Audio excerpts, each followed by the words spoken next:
Alhamdulillah, alhamdulillahilladzi arsala rasulahu bil huda wa dinil haqq. Ashhadu an la ilaha illallah wahdahu la syarikalah wa ashhadu anna Muhammadan abduhu wa rasuluh. Allahumma salli wa sallim ala sayyidina Muhammadin wa ala alihi wa ashabi ajma'in, amma ba'd. Faya ibadallah, usikum wa nafsi bitaqwallah faqad fazal muttaqun. Ittaqullaha haqqa tuqatih wa la tamutunna illa wa antum muslimun. Wa qala Allah ta'ala fi kitabihil karim, a'udzu billahi minasy syaithanir rajim, bismillahirrahmanirrahim.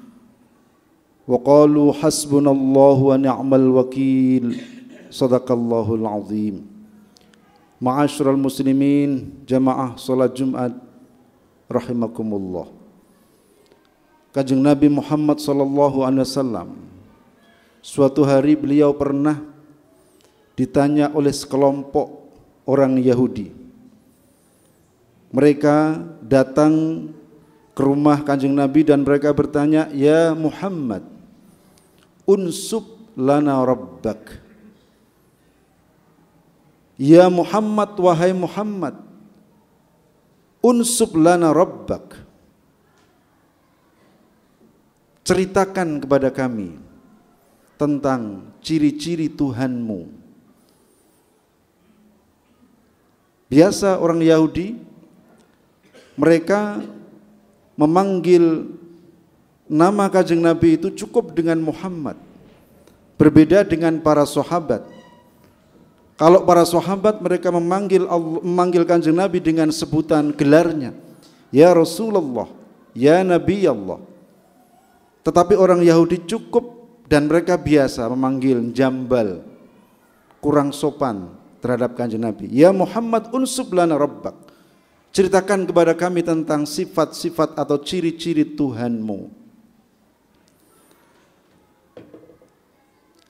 Atas pertanyaan ini kemudian Allah menurunkan surah Al-Ikhlas yang isinya 4 ayat. Bismillahirrahmanirrahim. Qul huwallahu ahad, Allahus samad, lam yalid wa lam yulad wa lam yakul lahu kufuwan ahad. Sadaqallahul azim. Bapak-bapak dan saudara sekalian yang saya muliakan, Kanjeng Nabi mengatakan bahwa di antara surat yang terpendek, yang isinya itu hanya 4 ayat yang cukup pendek.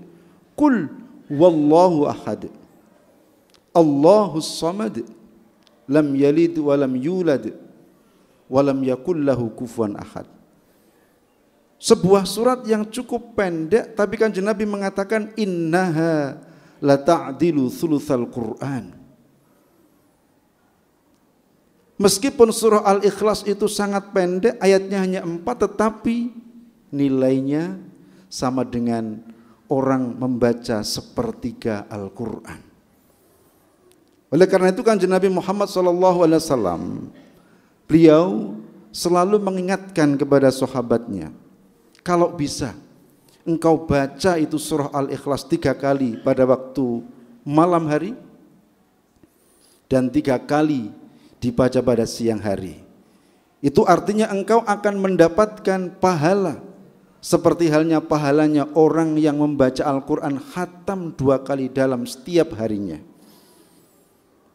Ma'asyiral muslimin rahimakumullah, memang beda orang yang pergi ke Jakarta secara langsung dan orang yang pergi ke Jakarta atau melihat kondisi Jakarta melalui YouTube, itu beda.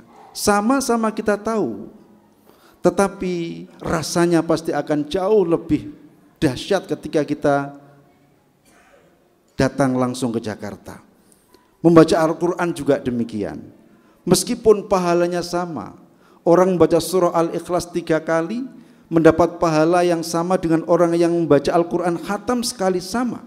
Tetapi tentu sensasi membaca Al-Quran secara langsung itu akan jauh lebih dahsyat dan berbeda dengan ketika hanya membaca surah Al-Ikhlas 3 kali. Tetapi alal aqal, paling tidak kita mengisi hari-hari kita penuh dengan bacaan Quran, dan paling tidak kita mendapatkan pahala seperti pahalanya orang yang khatam Al-Quran 2 kali dalam sehari. Bapak-bapak dan saudara sekalian yang saya muliakan, 4 ayat dalam surah Al-Ikhlas itu hanya akan saya sampaikan satu saja, yakni ayat yang kedua. Allahus Samad. Allah adalah tempat bergantung. Allah tempat bergantung itu artinya seluruh alam semesta ini bergantung kepada Allah. Dan hanya kepada Allah mereka bergantung. Hanya manusia dan iblis yang sering tidak mau bergantung pada Allah atau tidak mau mengakui kebergantungan mereka terhadap Allah Subhanahu wa taala. Bapak dan saudara sekalian yang saya muliakan, ayat ini Allahus Samad, Allah adalah tempat bergantung, mengajarkan kepada kita sebuah prinsip bahwa hidup bersandar Tuhan pasti akan beruntung. Saya ulang, ayat ini mengajarkan kepada kita sebuah prinsip hidup bahwa hidup bersandar Tuhan pasti akan beruntung. Dalam rumus matematika kita tahu bahwa kalau ada bilangan 1 kemudian dibagi dengan bilangan 1, maka hasilnya adalah bilangan itu sendiri, yakni 1. Jika ada bilangan 1 dibagi dengan angka yang lebih besar, maka hasilnya akan semakin kecil. 1 dibagi 2 sama dengan setengah, 1 dibagi 4 sama dengan 1/4, lebih kecil. Semakin besar bilangan pembagi, maka akan semakin kecil hasilnya. Akan tetapi jika bilangan 1 itu dibagi dengan bilangan yang lebih kecil, padahal bilangan yang lebih kecil itu adalah 0, maka jika ada angka 1 dibagi dengan 0 atau 0, maka hasilnya adalah bilangan tak terhingga. Bapak dan saudara sekalian yang sangat saya muliakan, angka 1 itu adalah simbol dari Allah yang Maha Esa, yang Maha Kuasa, tempat seluruh makhluk yang ada di muka bumi ini bergantung. Lalu angka pembagi itu adalah kita. Artinya apa? Dalam menyelesaikan seluruh persoalan yang kita hadapi dalam hidup ini, jika kita semakin melupakan Allah, maka potensi pertolongan Allah juga semakin kecil, karena kita mengandalkan kemampuan kita, pengaruh kita, kecerdasan kita, uang kita, dan sebagainya. Semakin besar angka pembaginya, semakin kita mengandalkan selain Allah, maka hasilnya pertolongan Allah juga akan semakin kecil. Akan tetapi jika kita mengandalkan Allah dalam kehidupan itu, kita tetap mengandalkan usaha kita karena usaha itu adalah wajib. Tetapi kita punya keyakinan bahwa kita bisa berjalan itu siapa yang menjalankan. Kita bisa melihat itu siapa yang mengizinkan kita untuk bisa melihat. Kita bisa bekerja itu siapa yang memberikan kekuatan kita, power kita untuk bisa bekerja. Kita berpikir siapa yang memberikan kecerdasan kepada kita sehingga kita berpikir dengan cerdas, dengan cermat. Usaha wajib, tetapi di balik usaha yang kita lakukan itu harus ada sebuah prinsip bahwa tidak ada yang mampu menolong urusan saya, persoalan saya, problem hidup saya kecuali Allah Subhanahu wa taala. Ini namanya sebuah proses zeroing, mengkosongkan diri kita, sehingga dengan demikian maka potensi pertolongan Allah itu akan semakin besar dan semakin besar dan menjadi pertolongan Allah yang spektakuler. Bapak dan saudara sekalian yang sangat saya muliakan, setelah perang Tabuk terjadi, maka hampir seluruh hasil panen kurma masyarakat Madinah itu busuk, membusuk karena ditinggal lama perang. Perang Tabuk itu perang melawan orang Romawi. Tempatnya cukup jauh. Nah, karena hasil panen umat Islam yang ada di Madinah, semua kurma membusuk, maka kurma itu pun tidak laku dijual, sehingga kurma itu terpaksa harus mereka buang. Karena kurma itu mereka buang, maka mereka pun tidak mendapatkan uang untuk memenuhi kebutuhan mereka sehari-hari. Banyak di antara umat Islam yang ada di Madinah yang mereka kelaparan karena mereka gagal panen. Melihat hal ini, kemudian ada salah seorang sahabat Kanjeng Nabi Muhammad SAW, namanya Abdurrahman bin Auf. Satu di antara sekian atau beberapa sahabat yang terkaya. Kemudian ia mengambil sebuah inisiatif untuk membeli semua hasil panen kurma masyarakat muslim Madinah yang sudah membusuk itu. Ia beli semua.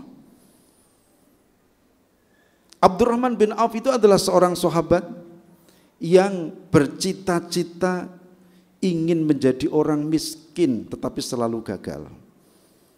Seorang konglomerat, dia bosan menjadi orang kaya dan dia bercita-cita kepingin menjadi orang miskin tetapi dia gagal, selalu gagal.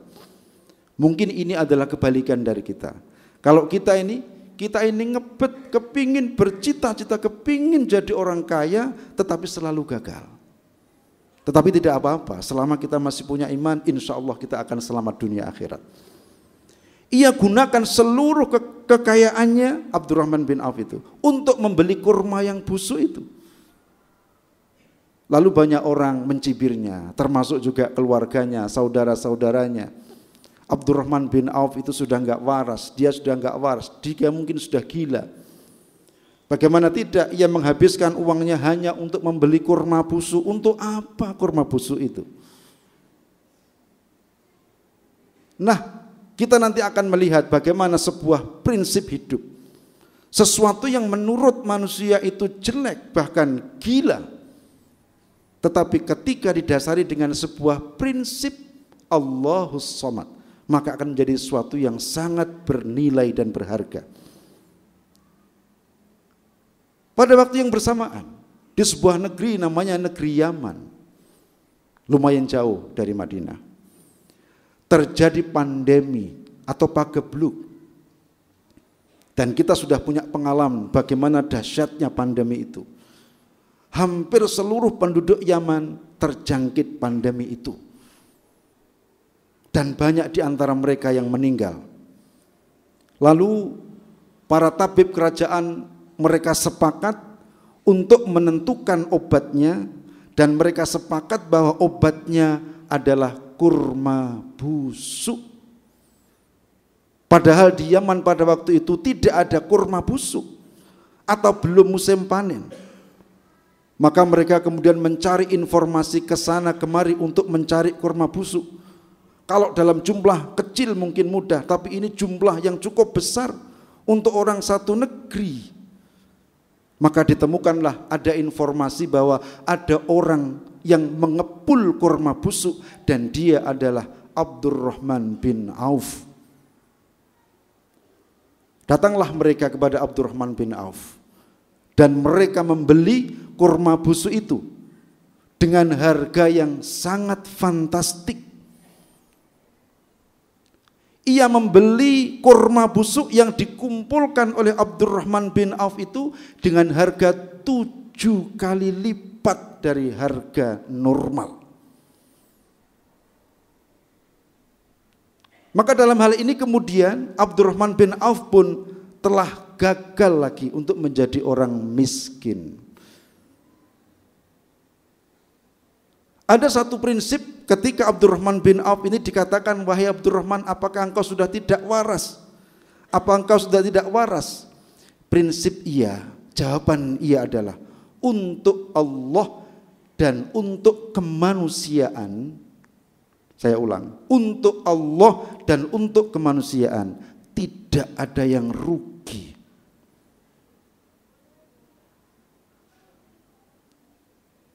sebuah prinsip. Allahus Samad. Kemanusiaan adalah bagian dari agen-agen Allah yang ada di muka bumi.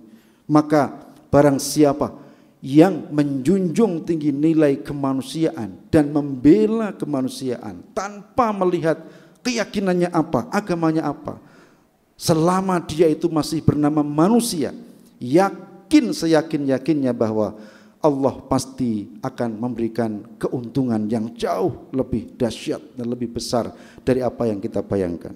Bismillahirrahmanirrahim. Wal 'ashr innal insana lafi khusr illa alladhina amanu wa 'amilus shalihat wa tawassaw bil haqqi wa tawassaw bis sabr. Barakallahu li wa lakum fil Qur'anil 'azim wa nafa'ani wa iyyakum bima fihi minal ayati wadh-dhikril hakim.